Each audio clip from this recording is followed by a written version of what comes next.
В Средний Колымск дополнительно направят 2 тонны взрывчатки. Сегодня утром на реке Колыма взрывными работами устранили ледовый затор у города. В связи с подтоплением взлетно-посадочной полосы воздушное сообщение и доставку взрывчатки в район будет обеспечивать вертолеты.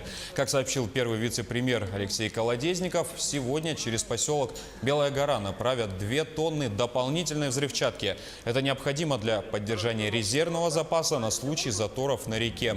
Если ситуация ухудшится, жители эвакуируют из Среднеколымска в Якутск. Там уже затоплено 83 дворовые территории. Из зон возможного подтопления отселено пока 82 человека. В эвакопунктах размещено 10 человек. Уровень воды в реке по состоянию на 19 часов по местному времени составил 12 метров 95 сантиметров при критической отметке в 12 метров ровно.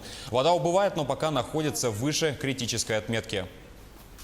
Основное внимание сосредоточено на паводковой обстановке в бассейне реки Колыма. Нижняя активная фаза в настоящее время проходит по территории Среднеколымского района. Нижняя кромка наблюдается в 82 километрах ниже города Среднеколымска. Наблюдается в настоящее время густой ледоход. В течение суток у города Среднеколымска наблюдалось повышение воды выше критических отметок более метра. Была организована работа спасателей по укреплению тела дамбы. Также совместно с администрацией было мобилизовано население по эвакуации населения, по оказанию помощи пожилым.